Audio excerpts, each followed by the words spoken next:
अस्सलाम वालेकुम स्टूडेंट्स। आज के इस वीडियो लेसन में हम चैप्टर नंबर 2 को डिस्कस करेंगे। और बेसिकली चैप्टर नंबर 2 आपका पेस्टल एनालिसिस के ही कॉन्सेप्ट्स को कंटिन्यू करता है, लेकिन इसमें ये बात करता है टेक्नोलॉजिकल, इकोलॉजिकल और लीगल एनवायरनमेंट की। अगेन हम ब्रीफली सारे कॉन्सेप्ट्स को गो थ्रू करेंगे, सारी चीज़ों को रीड करेंगे, फिर क्वेश्चन एंड आंसर्स की तरफ चलेंगे। आपसे सेम पैटर्न में वही रिक्वेस्ट होगी कि कम से कम 2 बार सेम लेक्चर्स को देखा जाए, यानी कि इस वीडियो को 2 बार देखा जाए, फिर इस हैंडआउट को 2 बार पढ़ा जाए, और फिर स्टडी टेक्स्ट की रीडिंग कर कर अपने जितने भी सवालात हों वो पूछ लिए जाएं।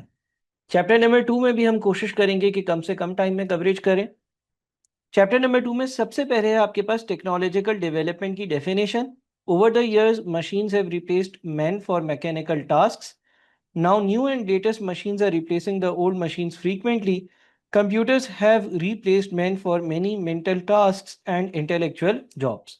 टेक्नोलॉजिकल डेवलपमेंट का मतलब यह है कि पुरानी मशीन्स से नई मशीन्स का रिप्लेस होना। बहुत सारे काम जो पहले लोग खुद करते थे, मेंटल टास्क, फिजिकल टास्क, वो मशीन्स के जरिए कंप्लीट करवाना और अपनी जिंदगी को आसान बनाना।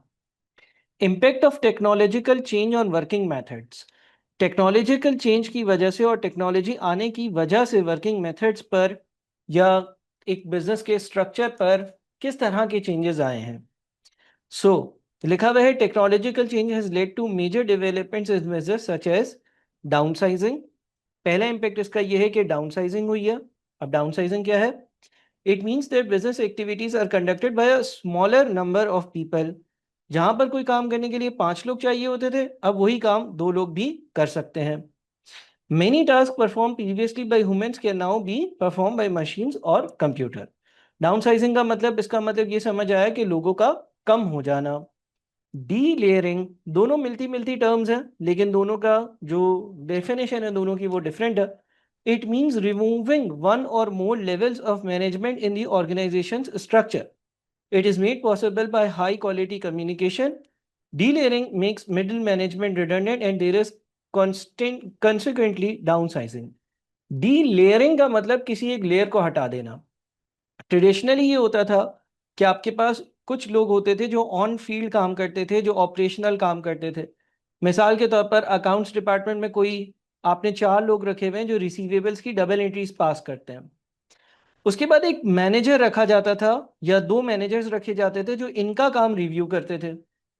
और फाइनली ये सारी इंफॉर्मेशन हेड को, यानी कि सीएफओ को या डिपार्टमेंट के हेड को प्रेजेंट करी जाती थी। तो इसका मतलब कुछ लोग ऑपरेशनल होते थे, बिल्कुल बुनियादी काम करते थे। कुछ लोग आप कह लें कि टेक्निकल या मिड लेयर मैनेजमेंट होती थी। इसका मतलब ये कि ये वो लोग हैं जो ऑपरेशनल लोगों का काम रिव्यू करते थे। और फिर फाइनली स्ट्रेटेजिक लोगों को, यानी कि टॉप मोस्ट लेयर को ये काम प्रेजेंट होता था। ड्यू टू टेक्नोलॉजिकल एडवांसमेंट अब कुछ ऐसा हो गया है कि ये वाली जो लेयर है ना, ये एलिमिनेट हो रही है बहुत जगह। बहुत सारी टेक्नोलॉजिकल कम्युनिकेशंस की वजह से ऑपरेशनल स्टाफ का काम ऑटोमेटिकली रिव्यू हो जाता है। जो की कंसर्न्स होते हैं वो ऑटोमेटिकली हाईलाइट हो जाते हैं। और बहुत सारी ऑर्गेनाइजेशंस में अब 3 के बजाय 1, 2 एंड 3, 3 के बजाय सिर्फ और सिर्फ 2 लेवल्स होते हैं। बेसिक लोग होते हैं और फिर फाइनल, यानी कि सबसे सीनियर लोग होते हैं। सर मिडिल वाले लोग क्यों अवॉइड हुए हैं? जो देखें किसी भी ऑर्गेनाइजेशन में जो मिडिल वाले लोग होते हैं ना, वो एक कनेक्शन का काम करते हैं। वो हल्के लोगों से काम करवाते हैं, उनका काम रिव्यू कर कर फाइनल डॉक्यूमेंट्स ऊपर प्रेजेंट करते हैं। अब वो जो फाइनल डॉक्यूमेंट्स रिव्यू करना है या कोई एनोमली को आइडेंटिफाई करना है, वो काम मशीन्स बहुत अच्छे से कर रही हैं। लिहाजा टेक्नोलॉजी आने की वजह से डायरेक्टली ऑपरेशनल लेवल स्ट्रेटेजिक लोगों को भी रिपोर्ट कर रहे होते हैं और मिडिल में से एक लेयर रिमूव हो जाती है। इस प्रोसेस को हम डीलेयरिंग कहते हैं। जब डीलेयरिंग होती है तो यहाँ पर मैनेजर्स की जरूरत नहीं पड़ती, या जहाँ 2 मैनेजर्स थे वहाँ एक भी चलता है, जहाँ 3 थे वहाँ पे 2 भी चलते हैं, जहाँ पे 5 थे वहाँ पे 3 मैनेजर्स वही काम कर लेते हैं। अगर 3 लेवल्स फिर भी हैं लेकिन मिडिल लेवल का काम रिड्यूस हो गया, उसकी वजह से डाउनसाइजिंग होती है, जो कि पहली चीज थी। और डाउनसाइजिंग क्या? लोगों का निकाल देना। मिसाल के तौर पर एक सीएफओ है एक कंपनी का, उसके नीचे जो है वो 5 मैनेजर्स थे, और इन 5 मैनेजर्स के नीचे जो है वो 25 लोगों का एक ऑपरेशनल स्टाफ था जो बेसिक काम करता था। इन 25 लोगों का काम मैनेजर्स रिव्यू करते थे और फिर मैनेजर जो है वो सीएफओ को रिपोर्ट करते थे। लेट्स से टेक्नोलॉजी के आने की वजह से ये 5 मैनेजर्स की अब जरूरत नहीं है, बल्कि 3 मैनेजर्स वही काम कर रहे हैं, या 2 मैनेजर्स वही काम कर रहे हैं, या शायद एक भी मैनेजर की जरूरत नहीं है, यानी कि 0 मैनेजर्स वही काम कर रहे हैं। मिसाल के तौर पे 25 ऑपरेशनल स्टाफ की जरूरत नहीं है, 20 लोग भी अब काफी हैं, और एक सीएफओ टॉप पर है। तो जनरली जो मिड वाली लेयर है ना, उसमें बहुत ज्यादा रिडक्शन हो रही है, यानी कि कभी कभी तो ऐसा होता है कि मिड वाली लेयर बिल्कुल ही एलिमिनेट हो जाती है, रिव्यू की जरूरत ही नहीं पड़ती, टास्क ऑटोमेटेड होती हैं, लिहाजा उस प्रोसेस को हम डीलेयरिंग कहते हैं। डीलेयरिंग के होने की वजह से डाउनसाइजिंग भी हो रही होती है। फिर आ जाता है आउटसोर्सिंग का कॉन्सेप्ट। टेक्नोलॉजी आने की वजह से बहुत सारी चीजें आउटसोर्स हो रही होती हैं। आपने देखा है बहुत सारी कंपनीज में जेनेटर्स आउटसोर्स होते हैं, सिक्योरिटी गार्ड्स आउटसोर्स हुए हुए होते हैं, इंटरनेट सर्विसेज तो एक सेपरेट डिपार्टमेंट है, लेकिन वो भी आउटसोर्स हुआ हुआ होता है, आईटी डिपार्टमेंट आउटसोर्स हुआ हुआ होता है, बहुत बड़े बिजनेस के इसके अकाउंटिंग और फाइनेंस के डिपार्टमेंट आउटसोर्स हुए हुए होते हैं, एचआर डिपार्टमेंट आउटसोर्स हुआ हुआ होता है, यानी कि ये सारे डिपार्टमेंट रखने की जरूरत ही नहीं पड़ती। आउटसोर्सिंग का मतलब ये होता है कि आप कोई अपना काम किसी थर्ड पार्टी से करवाओ जो उस चीज में स्पेशलाइज करता हो। फॉर एग्जाम्पल लेट से मेरी एक कंपनी है, मैं उसमें सिक्योरिटी गार्ड खुद नहीं रख रहा, बल्कि सिक्योरिटी गार्ड अपॉइंट करने वाली कोई कंपनी है, उधर से मैंने 3-4 गार्ड जो है वो अपॉइंट कर दिए। इस तरह से मैं आउटसोर्सिंग कर सकता हूँ। लिखा हुआ है it means contracting out work, it helps to focus on core business activities, made much easier by high quality telecommunication and computer systems. Reasons for outsourcing: focus on core competencies, make sure that it performs better than its rivals. Specialists can be hired to produce better results. Problems of outsourcing: gap between actual and expected outcome, loss of control over the resources, outsourced activities, and sharing of sensitive information. वो ये कहते हैं कि outsourcing का मतलब ये है कि अपना कुछ काम बाहर से करवाना। आप अपनी बिजनेस के कोर काम आउटसोर्स नहीं करते हैं, लेकिन जो आपके पास सेकेंडरी एक्टिविटीज होती हैं वो आउटसोर्स कर देते हो। फॉर एग्जांपल क्लीनिंग के लिए आपने जेनेटर्स की कंपनी आउटसोर्स कर दी, उनको बोल दिया कि भाई मेरे ये बिजनेस प्रेमिसेस है, यहाँ पर आपके 5 लोग डिप्लॉयड होंगे, वो कचरा उठाएंगे, सफाई करेंगे, ये उनकी जिम्मेदारी है। फॉर एग्जाम्पल मैंने कहा कि भाई मुझे मेरी फैक्ट्री के लिए 10 सिक्योरिटी गार्ड्स चाहिए, रादर देन वो सिक्योरिटी गार्ड्स मैं खुद रखूं, मैंने एक सिक्योरिटी गार्ड की कंपनी को बोल दिया कि आपके 10 गार्ड्स हमारी फैक्ट्री पर हर वक्त मौजूद होंगे। इससे सबसे बड़ा फायदा ये होता है कि जिस कंपनी से मैं काम आउटसोर्स करवाता हूँ वो उस चीज़ में स्पेशलाइज कर रही होती है, और जब वो उस चीज़ में स्पेशलाइज कर रही होती है तो उसका उसका जो नेटवर्क होता है वो बेहतर होता है, उसकी जो रिसोर्सेज होती हैं वो बहुत ज़्यादा ट्रेंड होती हैं, और मैं उसका फ़ायदा उठा लेता हूँ। नुकसान ये होता है कि मेरी कुछ इंटरनल इंफॉर्मेशन लीक हो सकती है, कुछ ऐसी बातें जो ऑर्गेनाइजेशन में अंदरूनी रहनी चाहिए थी वो एक्सटर्नली लोगों को पता चल जाती हैं। मेरा रिसोर्सेज पर कंट्रोल नहीं होता। कभी भी अगर मेरी बहस हो गई और मैंने किसी कंपनी के सिक्योरिटी गार्ड्स को निकाल दिया, तो इवेंचुअली ऑटोमेटिकली मैं जीरो पर आ जाऊंगा और दोबारा से 10 नए गार्ड्स मुझे रखने पड़ेंगे। Restructuring: different organizations merge functions, sections, and departments according to the technological advancements and continuously restructure the organizational structure.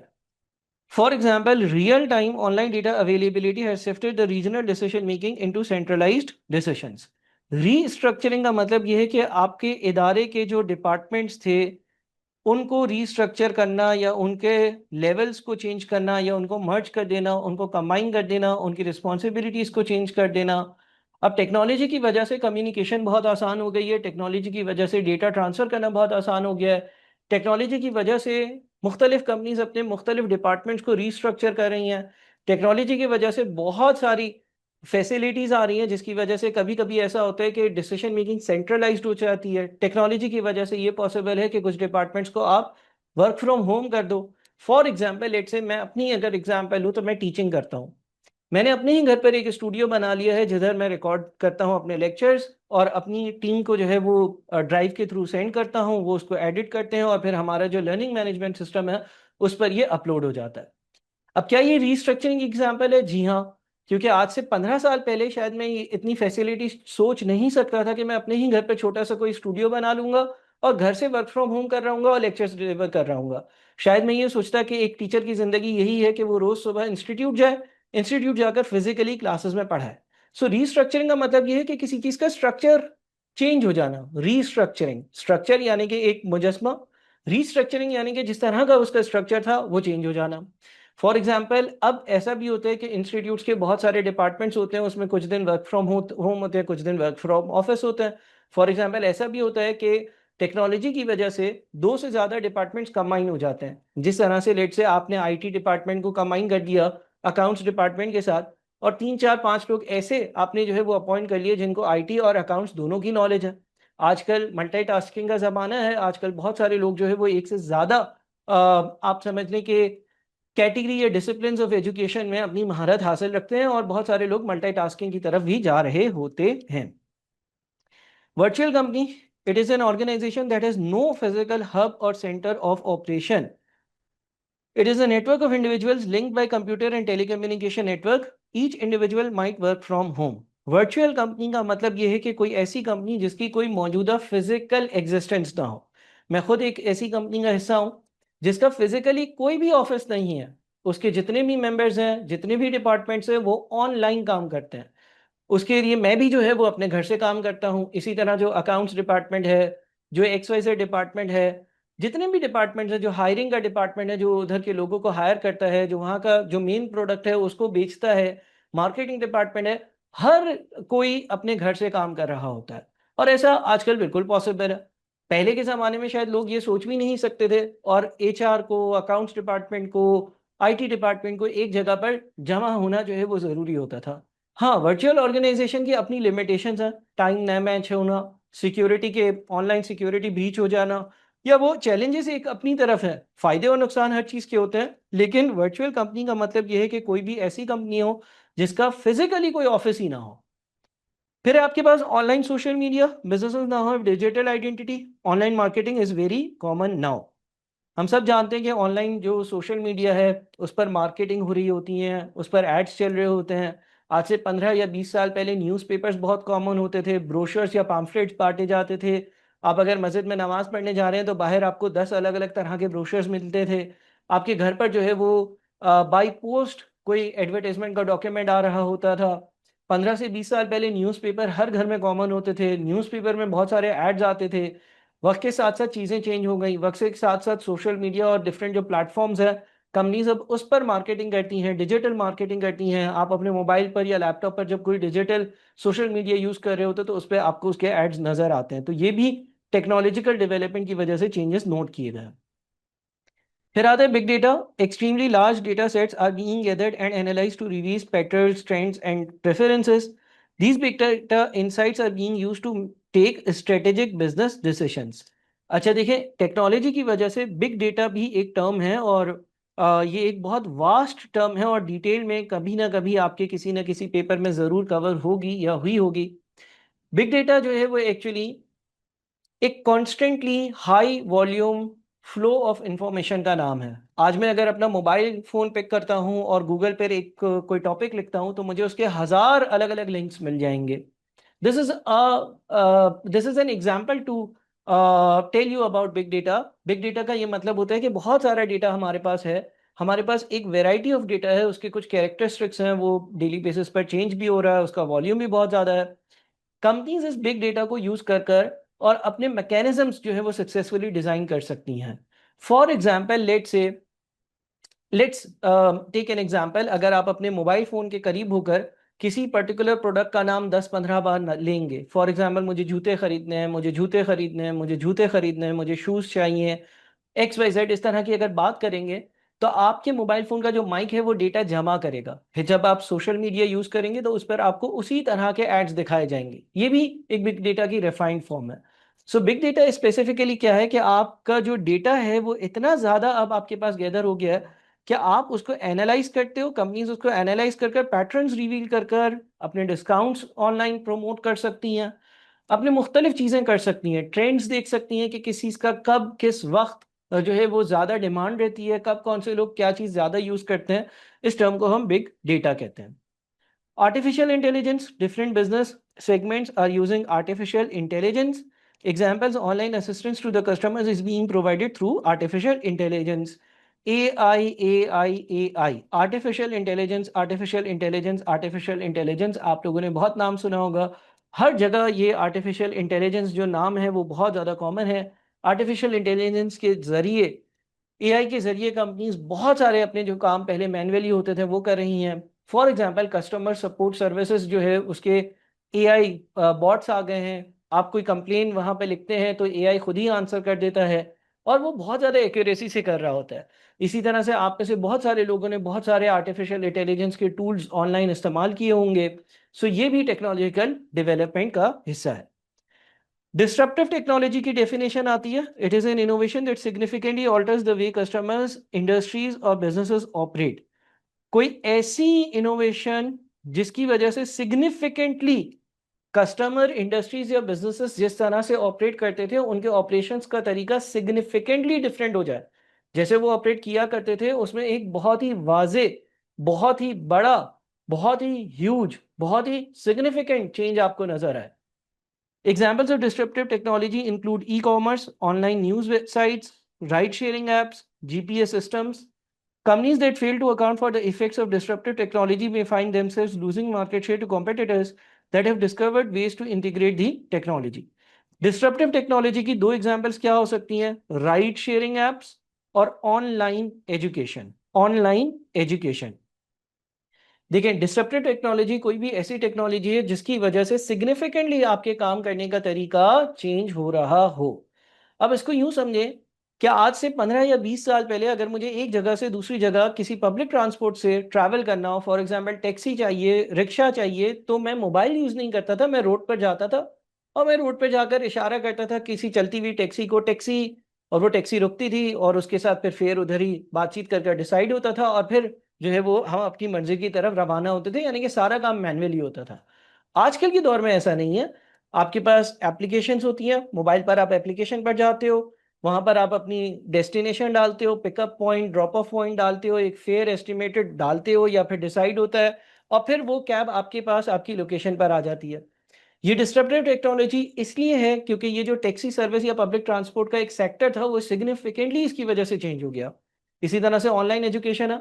आज से 15 साल या 20 साल पहले व्हाट्सएप नहीं था, आज से 15 या 20 साल पहले ऑनलाइन क्लासेस का ऐसा ट्रेंड या ऐसा जो आजकल एक ट्रेंड है वो नहीं था। उसकी वजह से जो है वो लोग फिजिकली पढ़ते थे। ऑनलाइन टेक्नोलॉजीज आने की वजह से, टेक्नोलॉजिकल डेवलपमेंट होने की वजह से जो टीचिंग इंडस्ट्री है, एजुकेशन इंडस्ट्री है, उस पर एक बहुत बड़ा वाजे फर्क पड़ा है। Disruptive technologies of the digital age, कुछ आपके सामने एग्जांपल्स हैं। These days information technology is moving faster than ever, driven by developments in three basic areas: processing power, communication speed and storage capacity. तो बिल्कुल ये ठीक बात है, जो आपकी मशीन्स होती हैं उसकी processing power manual processing power से बहुत ज़्यादा तेज है। आप उसमें कोई भी कमांड दे वो आपको पूरी चीज़ सॉल्व करके दे देगा। कम्युनिकेशन की स्पीड, ऑन अ क्लिक आपकी इंफॉर्मेशन दुनिया के किसी भी कोने में पहुंच सकती है। आप मुख्तलिफ टूल्स यूज़ करते हैं, ईमेल्स यूज़ करते हैं, आप मुख्तलिफ सोशल मीडिया के थ्रू कम्युनिकेट कर सकते हैं और आपकी बात फ़ौरन पहुंचती है। स्टोरेज कैपेसिटी, छोटी सी डिवाइस में टेराबाइट्स, गीगाबाइट्स, बहुत सारी स्टोरेज होती है। फिजिकल स्टोरेज इतनी ऑब्वियसली नहीं होती थी जब हम फिजिकली डेटा जो है वो मेंटेन करते थे। The internet, it is a global network of interconnected computers enabling users to share information along multiple channels linking individuals and organizations. Internet has been a force that has changed the direction of businesses to create new products, infrastructure and opportunities.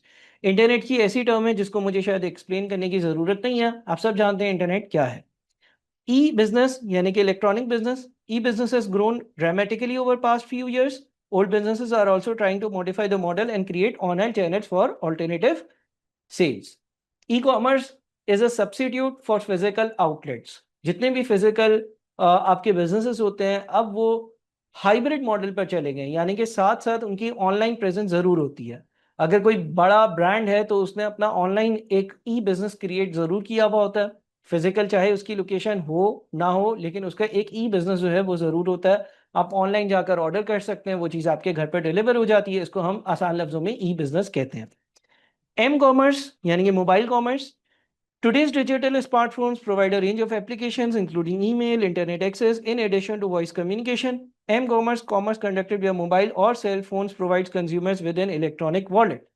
M commerce भी बड़ा आसान है, जिसको हम mobile commerce कहते हैं। आजकल हमारे मोबाइल फ़ोन में सिर्फ और सिर्फ कॉल और एसएमएस की फैसिलिटी नहीं होती है, हम ईमेल भी कर सकते हैं, हम डॉक्यूमेंट रिसीव भी कर सकते हैं, हम इंटरनेट बैंकिंग को भी इस्तेमाल कर सकते हैं, हम मुख्तलिफ एप्लीकेशंस यूज़ कर कर और कॉमर्स या ट्रेडिंग कर सकते हैं। सो इसको हम एम कॉमर्स कहते हैं। People can trade stocks and make consumer purchases, बिल्कुल ऐसा भी है। Social networking, it is a system enabling people to connect, explore interest and share activities around the world. It has become a major marketing channel. Major online advertising tools include search engine optimization, जिसको हम SEO भी कहते हैं, Facebook ads, Google ads and clicks and website banners. आपने देखा होगा कि किसी वेबसाइट पर आप जाते हैं, वहां पर एक टिकर या बैनर चल रहा होता है। गूगल एड्स गूगल का एक जो है वो एड्स देने का टूल है। फेसबुक एड्स फेसबुक भी आप जानते हैं। और एसईओ का मतलब होता है सर्च इंजन ऑप्टिमाइजेशन।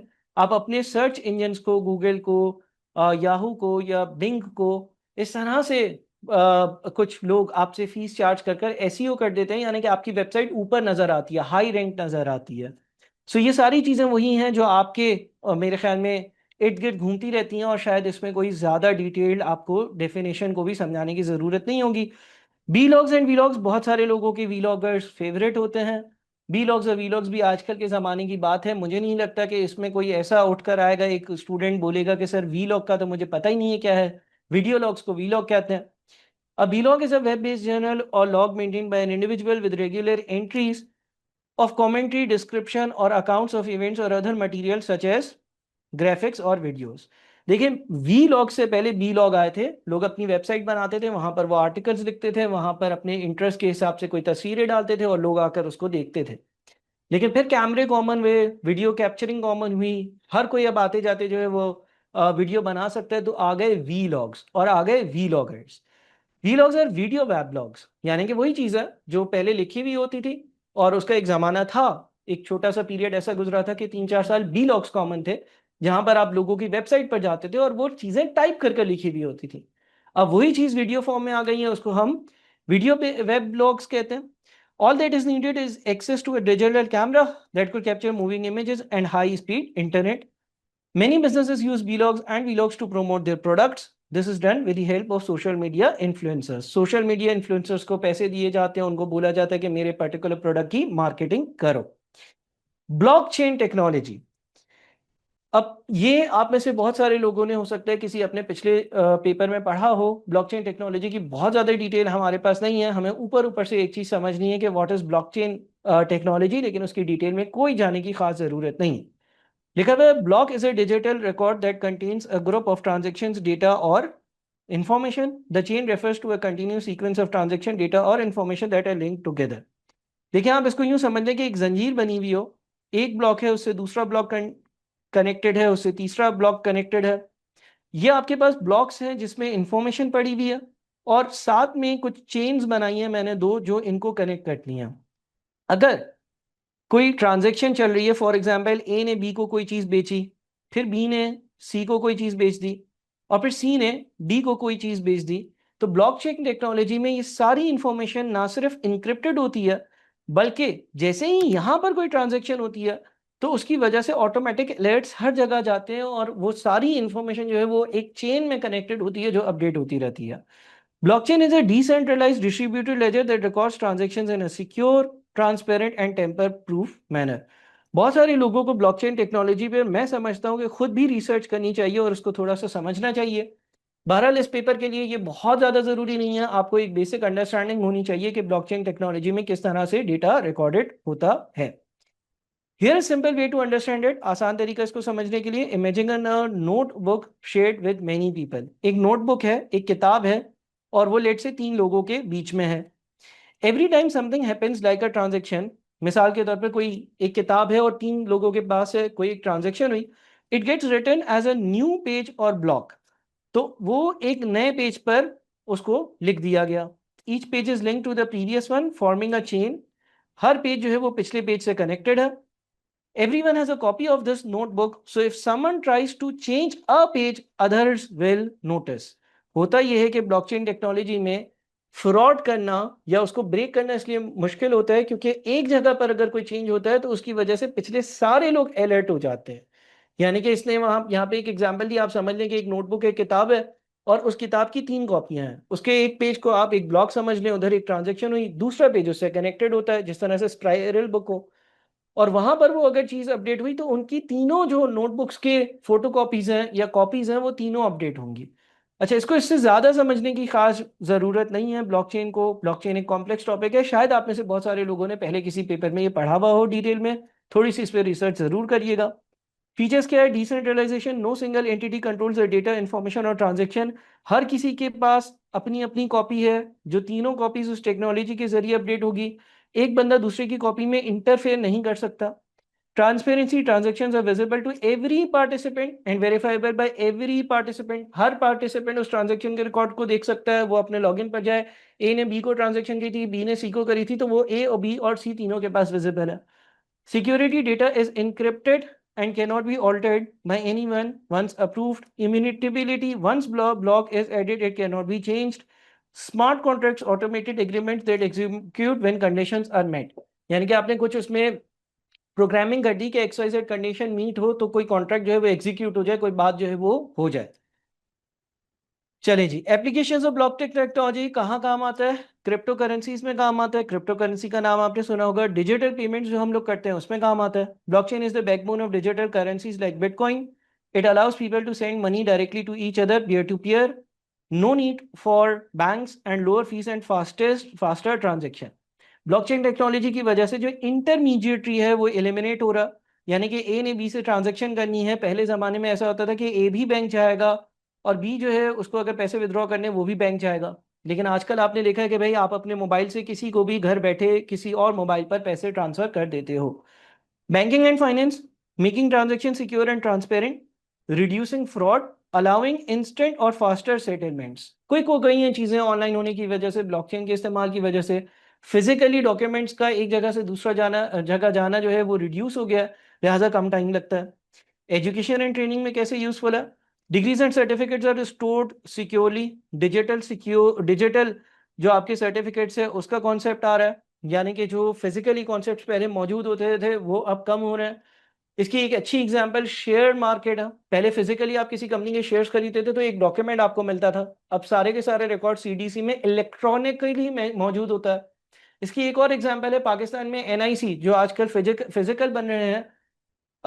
एक पाक आईडी के नाम से एप्लीकेशन आई है और आप अपना डिजिटल सीएनआईसी भी बना सकते हो। आपने फिर उसको फिजिकल रखना ही नहीं है, आप अपने व्हाट्सएप पर, अपने मोबाइल में कहीं पर भी सेव रखें, जहां पर भी प्रेजेंट करना होगा आप अपना मोबाइल फोन प्रेजेंट करें।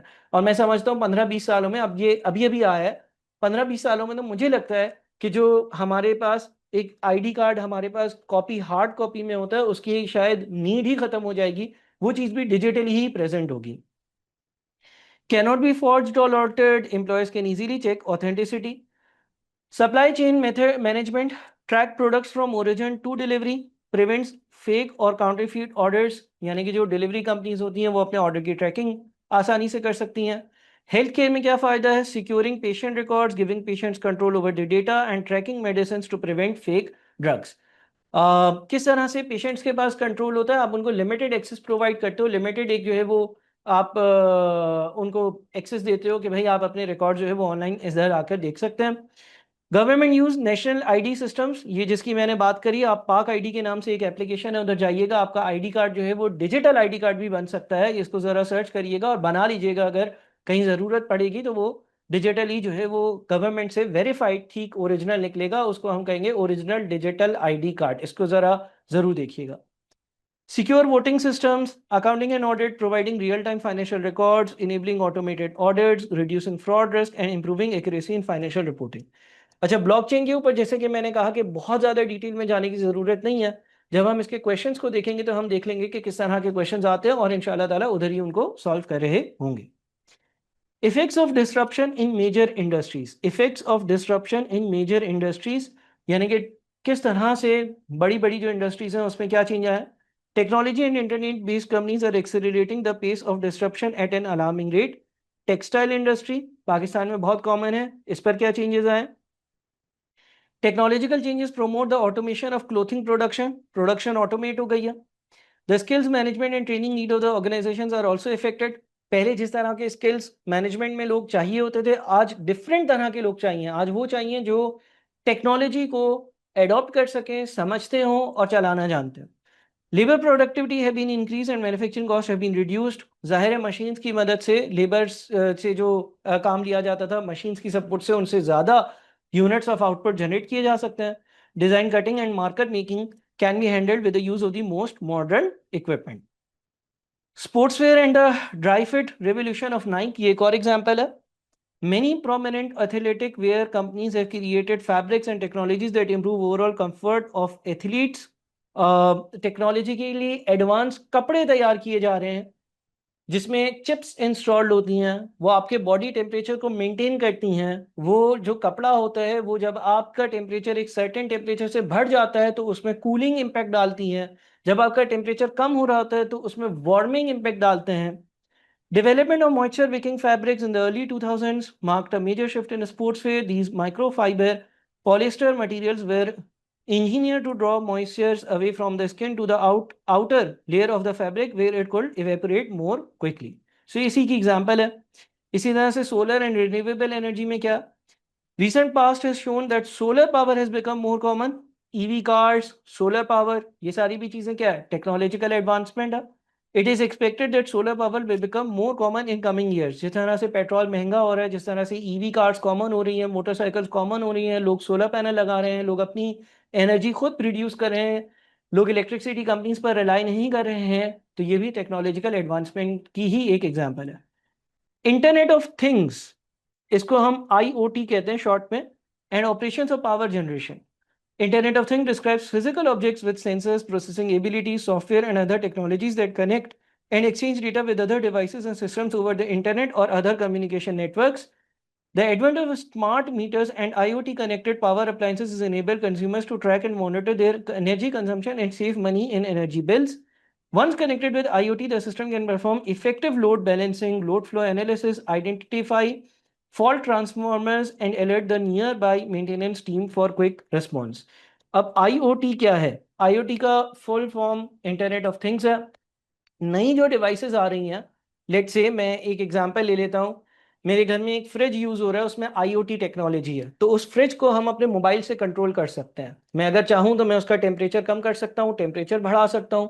मैं चाहूं तो उसमें शेड्यूलिंग कर सकता हूं कि रात को 3 से लेट्स से सुबह 6 बजे तक जो है वो फ्रिज ऑटोमेटिकली बंद हो जाए. मैं चाहूँ तो मैं घर से बाहर हूँ तो मैं जो है वो उस पर जो है उसकी प्रोग्रामिंग के थ्रू उसको ऑफ कर सकता हूँ. सो ये इंटरनेट ऑफ थिंग्स है. आजकल बहुत सारे इस तरह की मशीन्स आ रही हैं, एयर कूलर्स आ रहे हैं, एसीज आ रहे हैं जिसमें IoT टेक्नोलॉजी है. IoT या इंटरनेट ऑफ थिंग्स का मतलब ये कि जितनी भी इर्द गिर्द चीजें आपकी सराउंडिंग में हो उसको इंटरनेट के जरिए कनेक्ट कर कर और मोबाइल के थ्रू आपको एक फ्री एक एक्सेस दे दिया जाता है. आप कहीं पे भी दुनिया में बैठकर अपनी चीज़ों को कंट्रोल कर सकते हो.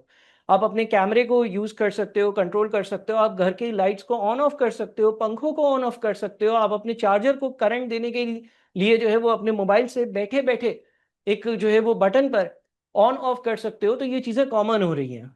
इस तरह के पाकिस्तान में बहुत सारे प्रोडक्ट्स तो नहीं है, लेकिन रिसेंटली कुछ डीप फ्रीजर्स और फ्रिज के मॉडल्स ऐसे आए हैं जिसमें IoT टेक्नोलॉजी है और साथ में बहुत सारी चीज़ों में आहिस्ता आहिस्ता कॉमन हो जाएंगी.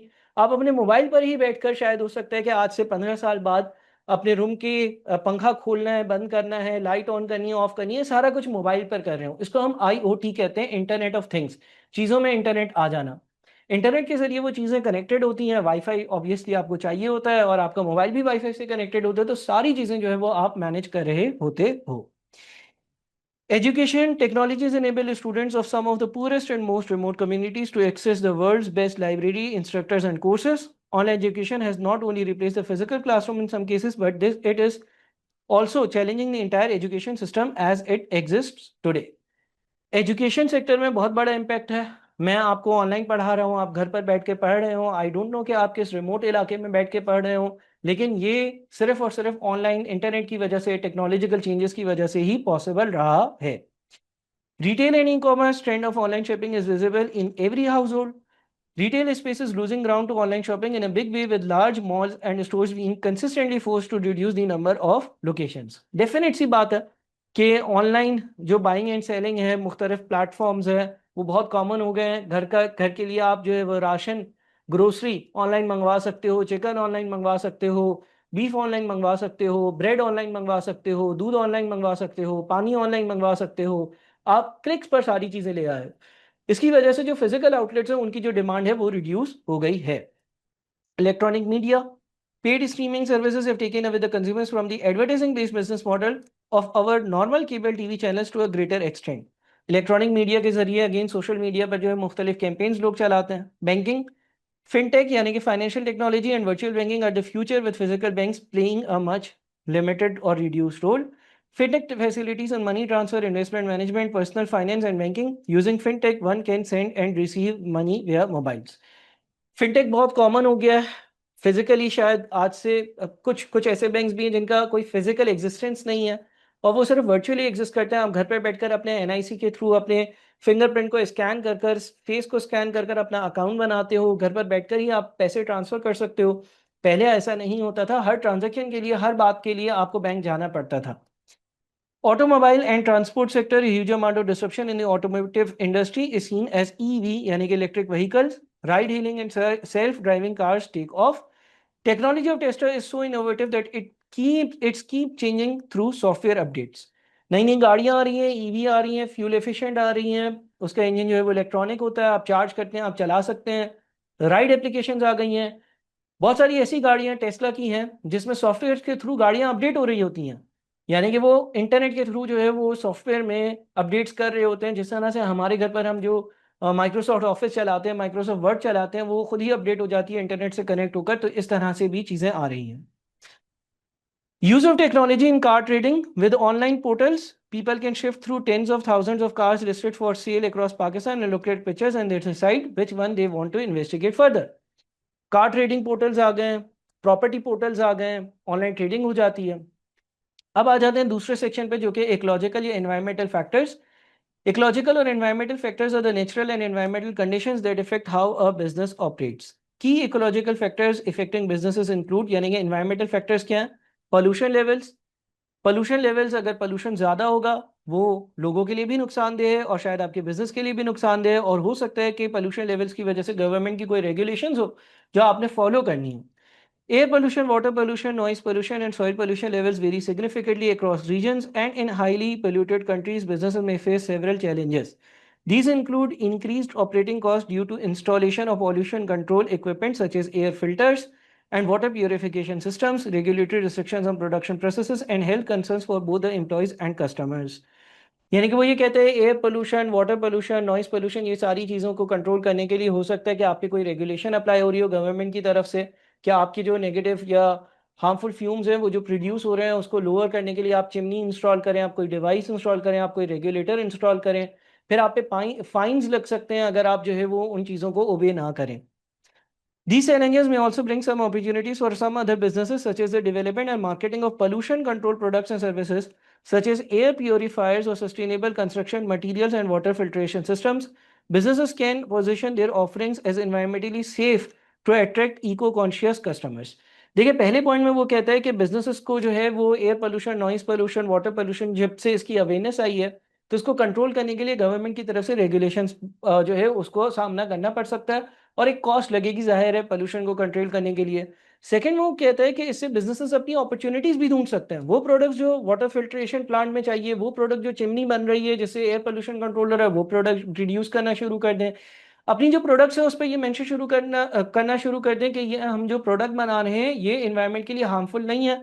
और इसी तरह से वो यहाँ पर बोलता है कि आप अपने कस्टमर्स को जो है वो इको कॉन्शियस बनाएं. आप उन लोगों को बोले हमसे चीज़ें खरीदो क्योंकि हम जो चीज़ बनाते हैं वो रिन्यूएबल रिसोर्स से बनती है, बायोडिग्रेडेबल रिसोर्स से बनती है, हम पोल्यूशन कम प्रोड्यूस कर रहे होते हैं. Environmental awareness and among customers. Customers prefer eco-friendly products and reject environmentally harmful brands. Businesses can gain by offering green products and sustainable packaging. Eco-friendly products can be sold at premium prices. Environmental negligence leads to boycotts, bad publicity, and loss of market share. Sustainable practices, example reducing waste and water use, improved reputation and stakeholders trust. वो ये बोलता है कि अगर आप अपने customers को awareness देते हो कि हम जो प्रोडक्ट्स प्रोड्यूस करें वो इन्वायरमेंटली फ्रेंडली है, हम कोई हार्मफुल सब्सटेंस यूज़ नहीं करते, हम जो भी प्रोडक्शन करते हैं उस पर वेस्ट का जो प्रोडक्शन का लेवल है वो बहुत कम होता है, इसकी वजह से आपको फ़ायदा हो सकता है. वो कस्टमर्स जो इन्वायरमेंटली फ्रेंडली प्रोडक्ट्स परचेज करना चाहते हैं वो आपकी तरफ आ सकते हैं.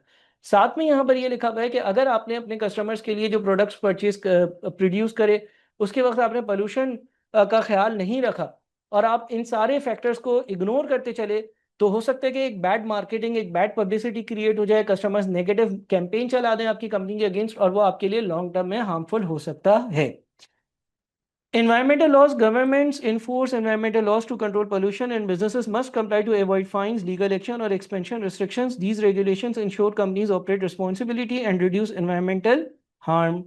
Governments also provide incentives or subsidies to promote eco-friendly practices like renewable energy and recycling. इस तरह के कानून हो सकते हैं गवर्नमेंट के कि कितना आप मैक्सिमम पोल्यूशन प्रोड्यूस कर सकते हो सकता है गवर्नमेंट अगर आप पोल्यूशन प्रोड्यूस करने वाले किसी प्रोडक्ट में हो तो गवर्नमेंट आपके प्रोडक्ट पर या आप पर कोई हैवी टैक्स लगा दे। हो सकता है कि आप गवर्नमेंट का साथ दो इन एनवायरमेंटली डैमेजिंग या पोल्यूशन क्रिएटिंग प्रोडक्ट्स को प्रोड्यूस ना करो या उनको सस्टेनेबल तरीके से अच्छे तरीके से प्रोड्यूस करो। हो सकता है गवर्नमेंट आपको सब्सिडी दे। सब्सिडी का मतलब है कि गवर्नमेंट आपको कोई मॉनेटरी या नॉन मॉनेटरी बेनिफिट दे रही हो। Environmental protection initiatives by existing players. To remain competitive in the industry, new businesses must have to adopt environmental friendly initiatives similar to those already implemented by established existing players in the market. मौजूदा companies ने जो environmentally friendly policies create करी हुई हैं, अगर आपकी company एक नई कंपनी है तो आपको उन कंडीशंस को कंप्लाई करना होगा ताकि आपकी कंपनी भी ऐसी ही नजर आए जैसी दूसरी कंपनीज हैं, यानी कि सारी कंपनीज कंप्लाई कर रही हैं ऐसा जरूर नजर आए। Existing players may run environmental awareness campaigns or CSR यानी कि customer social CSR social responsibility initiatives, environmental reporting, reduced water consumption, sustainable sourcing, green finance to promote environmentally friendly stance। यानी कि ऐसा हो सकता है कि आप CSR एक्टिविटीज करो, बीच क्लीनिंग एक्टिविटी करो, आप कोई ऐसी एक्टिविटी करो जिसके जरिए लोगों को दिखाओ कि हम एनवायरनमेंट का हम लोगों का ख्याल रखते हैं। आप अपने प्रोडक्ट्स पर ये प्रिंट करो कि भाई हमने जो बैग प्रोड्यूस किया है या हमारी जो पैकेजिंग है वो बायोडिग्रेडेबल मटेरियल से प्रोड्यूस हुई है। इससे आप क्या कर रहे होगे, इससे आप अपने कॉम्पिटिटर्स को भी चैलेंज कर रहे होगे कि वो इस लेवल पर आकर अपनी मार्केटिंग इमेज चलाएं।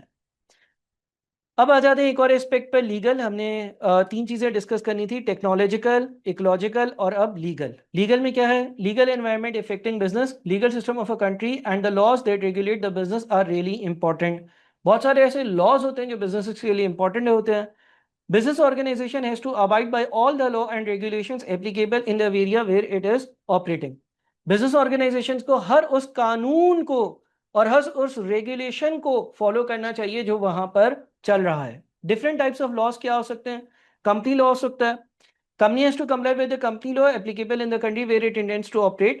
Non-compliance will be subject to penalties and serious repercussions. Company law ये गाइड करता है कि कंपनी किस तरह से ऑपरेट करेगी, उसके कितने डायरेक्टर्स होंगे, उसके कितने मेंबर्स होंगे, उसका मेमोरेंडम ऑफ एसोसिएशन क्या होगा, वो क्या लीगल बिजनेसेस कर सकती है, उसका नाम क्या हो सकता है। पार्टनरशिप लॉ, जब आप पार्टनरशिप में बिजनेस करते हो तो पार्टनरशिप एक्ट को फॉलो करना पड़ता है। This is the law to be followed by partnership firms. Employment law. This law protects interest of employees so they are not exploited by employer. Covers various aspects such as minimum wages क्या होगी, working conditions क्या होंगे, unfair dismissal ना हो, redundancies, discrimination और gender equality। Employment law वो होता है जो प्रोटेक्ट करता है लेबर क्लास को ताकि उनके साथ कोई ज्यादती ना हो, उनको कम से कम तनख्वाह दी जा रही है या नहीं, उनकी छुट्टियां प्रॉपर है या नहीं, उनके साथ कोई डिस्क्रिमिनेशन तो नहीं हो रही है, ये सारी चीज़ों पर प्रोटेक्ट करती है। हेल्थ एंड सेफ्टी लॉ हो सकते हैं, provide guidelines about health and safety requirement and employers must provide, यानी कि आपकी प्रेमिसेस पर फायर एक्सटिंग्विशिंग सिस्टम होना चाहिए, आपकी प्रेमिसेस पर इमरजेंसी एग्जिट होना चाहिए, आपकी प्रेमिसेस पर जो लोग हों उनको प्रॉपर मील आपको प्रोवाइड करनी है। Data protection law, protection of personal data of individuals is responsibility of an organization. आपका बहुत सारा कॉन्फिडेंशियल डेटा बैंक्स के पास होता है, उन पर ये लॉ अप्लाई होता है कि आपकी कोई भी इंफॉर्मेशन जो कॉन्फिडेंशियल हो लोगों तक ना पहुंचे। ऐसा नहीं है आपने बैंक में 10 करोड़ रुपए रखे हुए हैं और वो 10 करोड़ का बैंक चिल्ला चिल्लाकर सबको बता रही है कि भाई इसको लूट लें जिसको आगे लूटना है। नहीं, बैंक पे कुछ कानून अप्लाई होते हैं। Cyber law applies to internet related matters. This law was enforced to safeguard the individuals information and confidentiality. Cyber law जो है वो एक ऐसा कानून है जो इंटरनेट पे जितनी भी आप एक्टिविटीज करते हो उसको डील करता है। आप जो चीज पोस्ट कर रहे होते हो, आप जो चीज लिख रहे होते हो वो आपकी रिस्पॉन्सिबिलिटी में आती है। Competition law, these laws promote fair competition in the market so that the business organization does not exploit customers. Competition law में ये देखा जाता है कि एक बिजनेस जो है वो कस्टमर्स पर अनड्यू इन्फ्लुएंस तो नहीं कर रहा। फॉर एग्जांपल लेट से अगर मैं ये कह दूं कि सॉफ्ट ड्रिंक बेचने वाली पूरे पाकिस्तान में एक ही कंपनी हो, 10 कंपनियां ना हो, तो उससे क्या होगा, वो कंपनी मोनोपोली क्रिएट कर लेगी और वो कस्टमर्स को डिक्टेट कर रही होगी, वो कोई भी प्राइस चार्ज कर सकती है। इसी तरह से किसी भी एसेंशियल गुड्स में हो सकता है। तो कंपटीशन लॉ इस चीज को मॉनिटर करता है कि कहीं मोनोपोली क्रिएट ना हो, कहीं कार्टेल क्रिएट ना हो, चार कंपनियां मिलकर कंज्यूमर्स को जो है वो बेवकूफ ना बना रही हो या उनको लूट ना रही हो। Monopolies, in case of monopoly, a company may get into position of dictating price and take unfair advantage by charging extremely high price. There might be a law in place to make sure that that does not happen. जो मैंने आपको example दी. Anti-collusion, cartels create now.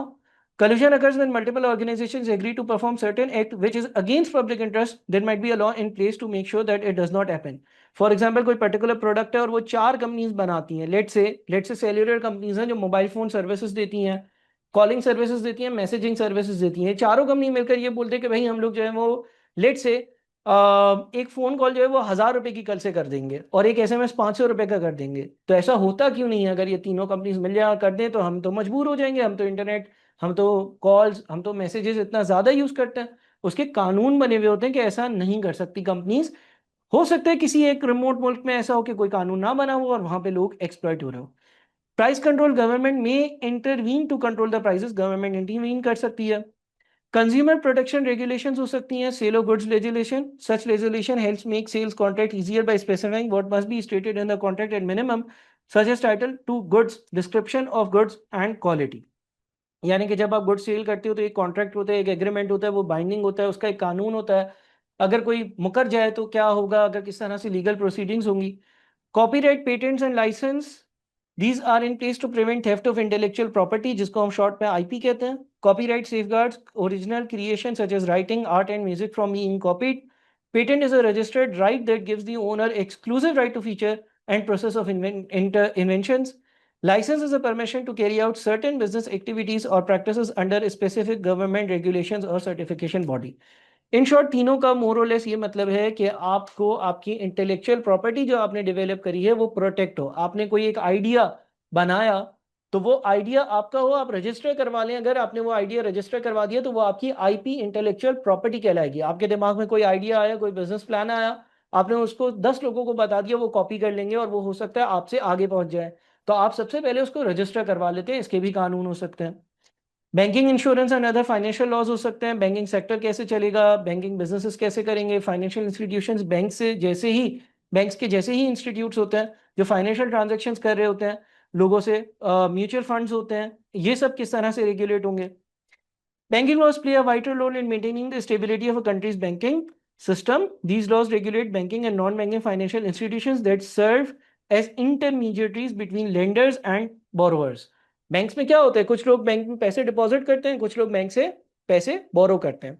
इनके बीच में bank एक intermediary act करता है, borrowers को पैसे देता है, डिपॉजिटर से पैसे लेता है और उसके बीच में एक अपना फायदा रखता है। तो उसके कानून होने चाहिए। Facilitating the flow of funds to those in need of capital for business expansion or investment projects.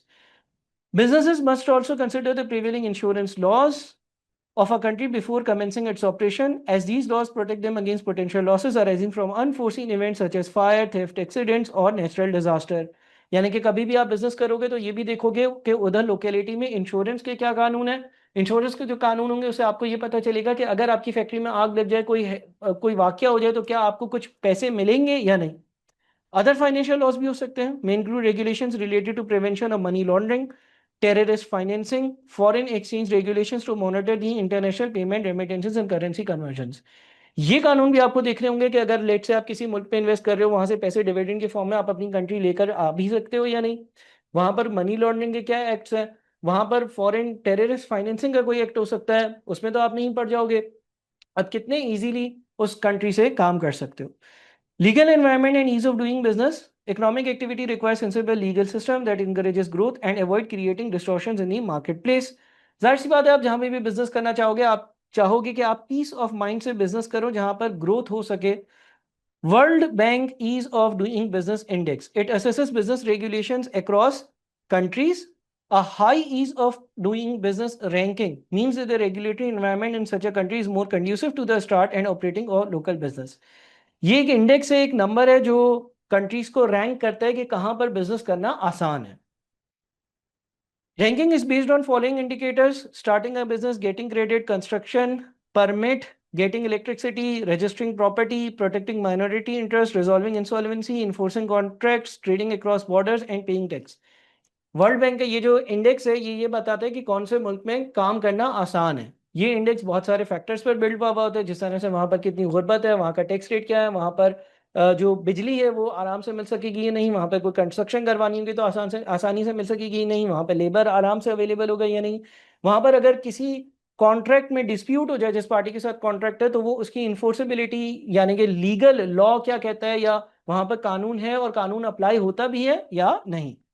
अब हम क्वेश्चंस पर आ रहे हैं, कुछ क्वेश्चंस करेंगे। विच of the following is not an example of disruptive technology. Disruptive technology एक ऐसी technology होती थी जिसकी वजह से बहुत सिग्निफिकेंट या ह्यूज इंपैक्ट आया उस इंडस्ट्री पर और उसके काम करने का तरीका बिल्कुल ही चेंज हो जाए। A mobile application through which customers can order food from a choice of large number of restaurants. A media streaming platform allowing customers to watch movies of their choice. Smartphone with improved user interface and camera resolution. An online social networking website where people can connect and share information with each other. देखिए सी जो है ना वो disruptive technology नहीं है। पहला वाला तरीका डिस्ट्रप्टिव टेक्नोलॉजी है, खाने जिस तरह से हम ऑर्डर करते हैं, अब फूड ऑर्डरिंग प्लेटफॉर्म्स आ गए, हम उनका इस्तेमाल करते हैं, यानी कि उसकी इंडस्ट्री में बहुत बड़ा चेंज आया है, पहले ऐसा नहीं होता था। दूसरी और आखिरी भी जो है वो डिस्ट्रप्टिव टेक्नोलॉजी की एग्जांपल है। डिस्ट्रप्टिव टेक्नोलॉजी की डेफिनेशन ये है कि कोई टेक्नोलॉजी की वजह से ऐसी बात है जिसकी वजह से बहुत बड़ा चेंज आ जाए उस इंडस्ट्री में, उस बिजनेस के इंफ्रास्ट्रक्चर में, उस ऑर्गेनाइजेशन में जो वैसे बिजनेस करती थी। सी की जब बात करें तो वो बोलते हैं कोई ऐसा स्मार्टफोन बना दिया गया जिसका कैमरा बहुत अच्छा है और इंटरफेस दिखने में बहुत अच्छा है, तो ये डिस्ट्रप्टिव टेक्नोलॉजी नहीं है, इसकी वजह से कोई एक पर्टिकुलर बिजनेस सेक्टर या इंडस्ट्री पर कोई बहुत बड़ा सिग्निफिकेंट इम्पैक्ट नहीं आया। Question Q, due to easy availability of internet, business are using m-commerce, mobile commerce as an effective tool for increasing their revenue. बिल्कुल m-commerce बहुत common हो गया। Which of the following sale is not related to m-commerce? कौन सी ऐसी cell है जो mobile commerce यानी कि मोबाइल के थ्रू खरीदे बेचे गए वाली ट्रांजेक्शन नहीं है? Purchasing cell phone credit directly from the vendors application, mobile application से खरीदना, भाई ये तो एम कॉमर्स है। उसके बाद बोलते हैं mobile banking application, mobile banking करना मोबाइल के थ्रू ही करेंगे। Ordering food by calling the restaurant, mobile का इस्तेमाल नहीं हो रहा है यहाँ पर, फोन कर रहे हो, नॉर्मल पीटीसीएल फोन भी हो सकता है, लैंडलाइन फोन भी हो सकता है, यानी कि आप मोबाइल फोन को टेक्निकली उसके जो एम कॉमर्स वाली बात है उसके लिए इस्तेमाल नहीं कर रहे हो बल्कि कनेक्शन के टूल के लिए इस्तेमाल कर रहे हो। Purchasing digital content on a mobile device, यानी कि आप जो है वो फॉर एग्जांपल किसी लाइव क्रिकेट मैच दिखाने की स्ट्रीमिंग सर्विसेज परचेज कर रहे हो। Question number 3, which of the following statements correctly defines disruptive technology. Directly definition पर चला जाऊंगा, बाकी ऑप्शंस आप जरूर रीड करेंगे, अगर कहीं मसला होगा तो मुझसे डिस्कस करेंगे। लिखा हुआ है N innovation that significantly alters the way consumers, industries or businesses operate and sweeps away the systems or habits it replaces due to its superior attributes, यानी कि significantly change करते हैं। Which of the following technology best exemplifies a disruptive innovation? Incremental software updates, software में सिर्फ और सिर्फ छोटी मोटी अपडेट होना, introduction of a faster processor, laptop में अच्छा प्रोसेसर हो जाना, emergence of electric cars replacing traditional combustion engine vehicles, इसकी वजह से जिस तरह से ये इंडस्ट्री ऑपरेट करती थी गाड़ियों की ये सिग्निफिकेंटली चेंज हुई है, लोग ईवी व्हीकल्स परचेज कर रहे हैं, उसकी वजह से ईवी चार्जर्स की जरूरत है, उसकी वजह से इलेक्ट्रॉनिक व्हीकल्स की वजह से जो पोल्यूशन है वो कंट्रोल हुआ है, जो पेट्रोल कार्स है उसकी डिमांड कम हुई है, addition of new automatic machine in the existing product line. तो ये एक डिस्ट्रप्टिव टेक्नोलॉजी है, डिस्ट्रप्टिव इनोवेशन है। Which of the following is not a likely consequence of poor law and order situation on businesses? इसमें से कौन सा consequence है लॉ एंड ऑर्डर के खराब होने की वजह से नहीं है? Increased employ absenteeism, lower security cost, क्या बोलता था? Which of the following is not a likely consequence of poor law and order situation on businesses? Increased employee absenteeism, लोग ज्यादा छुट्टियां कर रहे हो, lower security cost, poor law and order तो खराब लॉ एंड ऑर्डर का होना है उसकी वजह से तो सिक्योरिटी कॉस्ट इंक्रीज होगी, तो ये नहीं है, बी इसका आंसर होगा। इंश्योरेंस प्रीमियम बढ़ जाएंगे, इंश्योरेंस कंपनी इंश्योरेंस ज्यादा मांगेंगी, बोलेंगी कि भाई आपके मुल्क में आपके शहर में या जहां बिजनेस करें वहां में मसले मसाइल ज्यादा है, हमें ज्यादा इंश्योरेंस प्रीमियम दे। इंश्योरेंस प्रीमियम एक फीस होती है जो इंश्योरेंस कंपनीज आपसे चार्ज करती हैं ताकि आगे आप कभी इंश्योरेंस क्लेम करो तो वो आपको सर्विस प्रोवाइड करें। रिड्यूस्ड इन्वेस्टमेंट, बिल्कुल इन्वेस्टमेंट भी कम हो जाएगी, तो ये लोअर नहीं, ये हायर होता ना तो एक अलग बात थी, यहां पर लोअर है, देख रहे हैं सिक्योरिटी कॉस्ट कम तो नहीं होगी, सिक्योरिटी कॉस्ट तो बढ़ जाएगी। उस सबसे नॉट नॉट नॉट पूछा है, वापस से सही से हिज्जे कर सवाल पढ़े। Question 6, which of the following best exemplifies the concept of disruptive technology? जी डायरेक्टली चले जाते हैं आंसर पर, बहुत बार इसको डिस्कस कर लिया है। An online retailer uses blockchain technology to execute peer to peer transactions, eliminate intermediaries and reduced cost. मिसाल के तौर पर जिस तरह से बैंकिंग होती है, पहले फिजिकली बैंकिंग होती थी, अब आपने जो है वो बैंकिंग ऑनलाइन कर ली, आपने अपने मोबाइल से अपने दोस्त के बैंकिंग चैनल में, बैंकिंग सर्विस में कुछ फंड्स ट्रांसफर कर लिए। तो ये एक डिस्ट्रप्टिव टेक्नोलॉजी है। जिस तरह से बैंकिंग सेक्टर ऑपरेट करता था वो 360 डिग्रीज चेंज हो गया। जिस तरह से फिजिकली पहले जाकर चेक डिपॉजिट किया जाता था, दूसरा बंदा चेक विड्रॉ करता था, उसकी क्लियरेंस होती थी, ये सारी चीजें खत्म हो गई हैं। सो ये डिस्ट्रप्टिव टेक्नोलॉजी है। विच of the following is not an example of outsourcing? Outsourcing यानी कि अपना कोई काम किसी और से करवा देना। Company hires an external accountancy firm to manage payroll and employ services, ऐसा होता है, ये आउटसोर्सिंग ही है, यानी कि आप अपना अकाउंट्स डिपार्टमेंट जो है उसका काम किसी और से करवा लेते हो। Company contracts a building services firm for office cleaning and security, आपने ऑफिस की सफाई के लिए किसी और कंपनी को कॉन्ट्रैक्ट दे दिया। Company sources all it's raw material from various suppliers for manufacturing of its product.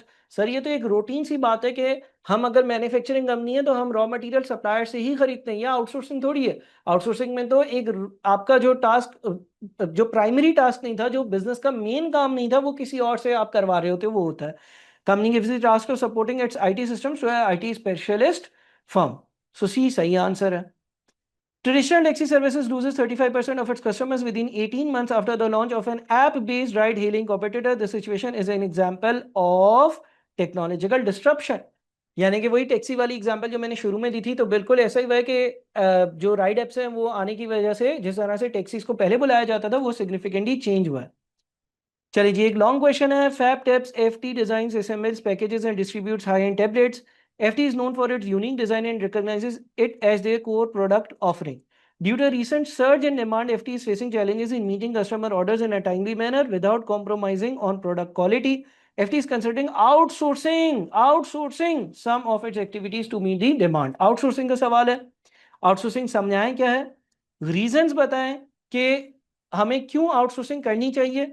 Also explain which activity should FT outsource, और कौन सी एक्टिविटीज आउटसोर्स करनी चाहिए। क्या हम अपनी प्राइमरी या बुनियादी या इंपॉर्टेंट एक्टिविटीज भी किसी और को दे दें करने के लिए। Explain what disruptive technology means, also state to examples of disruptive technology. देख लेते हैं। Outsourcing means arranging from other business organizations to perform some administrative task or management task instead of having to employ individuals to do the task internally as part of the organization's own activities. खुद वो काम ना करना। When a business performs all these non-core activities itself, अगर हम ये सारी non core activities खुद करेंगे, मेन काम तो कर ही रहे हैं अपना, आईटी का काम भी खुद कर रहे हैं, अकाउंट्स का काम भी खुद कर रहे हैं, झाड़ू पोछा सफाई का काम भी खुद कर रहे हैं, सिक्योरिटी गार्ड भी खुद अपॉइंट कर रहे हैं, it diverts the attention of management away from the core competencies. Management should focus on its strengths, not the routine and ordinary. It should therefore outsource non-core activities and concentrate on its core activities to make sure that it maintains or improves its competitive advantage over rivals. यानी कि एक business को ये जरूरत है कि वो ये जो छोटे छोटे अलग अलग छोटे मोटे काम होते हैं ये किसी और से करवाए और खुद अपना फोकस जो है वो मेन काम पर रखे। Therefore, Fabtest should outsource its non-core activities, core नहीं, non-core activities, product assembly, packaging and distribution to specialized vendors to meet the demand. Disruptive technology is an innovation that significantly alters the way consumers, industries or businesses operate. The examples are 3D printing, blockchain technology and biotechnology. तो ये हमारा एक सवाल हुआ। Question number 10 पर आते हैं। अच्छा, मैं जितना जल्दी आपको बता रहा हूँ, आपने आराम आराम से इस वीडियो को तसल्ली से 2 बार देखना है और इस हैंडआउट को 2 बार रीड करना है और इसकी स्टडी टेक्स्ट को 2 बार रीड करना है और फिर इस चैप्टर से आगे वाले अगले चैप्टर पर जाना है। मैं इतना तेजी से इसलिए बताता हूँ ताकि वीडियो का साइज कम से कम रहे और आप विद इन मिनिमम टाइम पूरे चैप्टर को आराम से रिव्यू कर लो, गो थ्रू कर लो। जब ये वीडियो साथ चल रही होगी, हैंडआउट साथ होगा, आपके जहन में कुछ ना कुछ बात जरूर बैठ रही होगी। इसी वीडियो को आपने 2 बार देखना है हैंडआउट को रीड करने से पहले प्रॉपरली। चलें जी, अगला कहते हैं हमें examples of technological advancements includes blockchain technology, 5G network, Intel's new generation of core i7 processor, USB आ गई, विंडोज आ गया, सोशल मीडिया प्लेटफॉर्म्स आ गए, ई कॉमर्स आ गया। इसमें एग्जाम्पल्स ही हैं। Define disruptive technology, disruptive technology को डिफाइन करो। Discuss whether each example of technological advancements listed above is disruptive और not.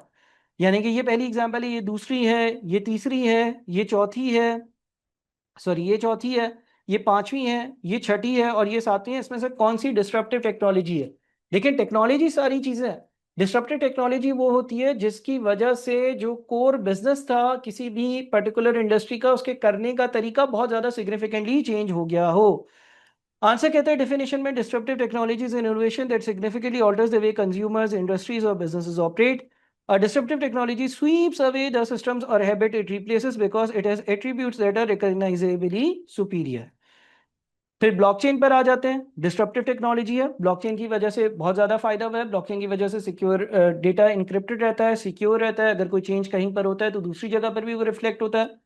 Blockchain has the potential to revolutionize various industries by enabling secure, transparent, and decentralized transaction, challenges traditional financial systems, and can transform industries such as banking, supply chain management, and even voting systems.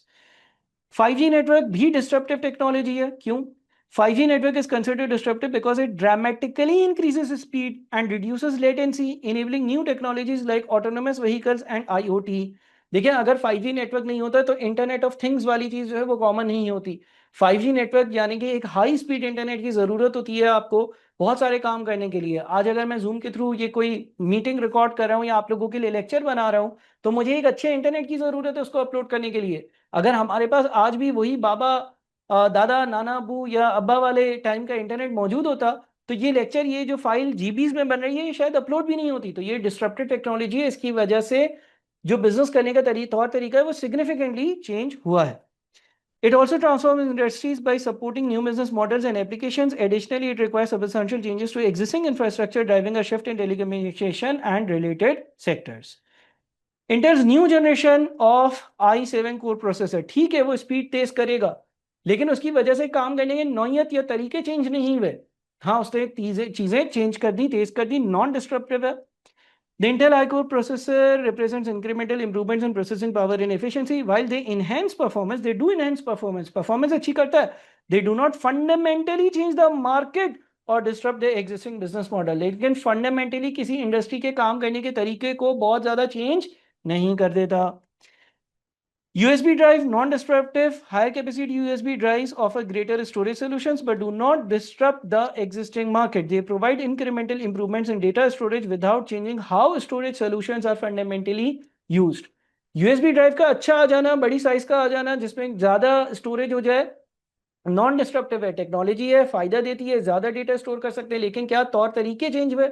अगर कुछ ऐसा आ जाता ना कि data store करने के लिए आप हवा में यूं क्लिक करें या आपके पास एक ऐनक होती है उसमें आप देखते हो और आप बोलते सेव, और वो दूसरे के पास पहुंच जाता है और सेव भी हो जाता है, तो ये डिस्ट्रप्टिव टेक्नोलॉजी होती। यानी कि उसके तौर तरीके ही चेंज हो जाते हैं जिस तरह से डेटा स्टोर होता है। अभी भी डेटा हम किसी ड्राइव पर जो है वो सॉफ्ट में कहीं ना कहीं इंटरनेट पर अपलोड करते हैं, और लेकिन फिजिकल बैकअप्स भी रखते हैं। यहाँ पर फिजिकल वाली बात हो रही है। विंडोज 11 आ गई, नॉन डिस्ट्रप्टिव, अपडेटेड वर्जन है, मान लिया। नए फीचर्स आ गए, मान लिया। इंप्रूवमेंट हो गई, मान लिया। लेकिन ये कंज्यूमर का यूजर एक्सपीरियंस और प्रोडक्टिविटी इंप्रूव करती है, does not disturb the operating system market. क्या ऑपरेटिंग सिस्टम की मार्केट को बिल्कुल ही चेंज कर दिया सिरे से? नहीं, बल्कि एक नई प्रोडक्ट आई है लेकिन उसी सिलसिले की आई है, उसने अपनी बिजनेस इंडस्ट्री की चीजों को चेंज नहीं किया। Social media platforms disruptive. Social media platforms like Facebook, Twitter and LinkedIn have transformed how people interact and communicate. किस तरह से सीवी शेयर होती हैं, किस तरह से जॉब्स मिलती हैं, किस तरह से मार्केटिंग होती है, किस तरह से इंटरेक्ट करते हैं, किस तरह से लोगों से बात करते हैं, किस तरह से उस पर एड्स चलाते हैं। पहले जो फिजिकल एड्स चलाते थे अब वो नहीं चलाते। पहले जो सीवीज फिजिकली देते थे अब लिंक्डइन के जरिए भी बहुत सारे लोग जो है वो हायर हो रहे होते हैं। तो डिस्ट्रप्टिव है। They have disruptive traditional media, advertising, and even job recruitment by providing new ways to connect and share information. आखिरी है ई कॉमर्स, डिस्ट्रप्टिव है। E-commerce has revolutionized traditional business models by enabling online transactions and digital interactions. It has disrupted retail, finance, and various service industries by providing more efficient, accessible, and scalable business solutions. E-commerce आने की वजह से लोगों के काम करने का तरीका चेंज हो गया है। जहां पर फिजिकल किसी आउटलेट की बहुत ज्यादा इंपॉर्टेंस थी, वो इंपॉर्टेंस कंपैरेटिवली अब कम हो गई है। तो फाइनली हमें इस पूरे चैप्टर को कम से कम टाइम में गो थ्रू किया। उम्मीद है कि आपको मजा आया होगा। इस वीडियो को कम से कम 2 बार देखिएगा और इसी हैंडआउट को 2 बार रीड करिएगा और फिर आप इसकी स्टडी टेक्स्ट को और रेलेवेंट डॉक्यूमेंट्स को रीड करिएगा। कहीं कोई सवाल हो मुझसे जरूर पूछिएगा। अपना ख्याल रखिएगा। अल्लाह हाफिज।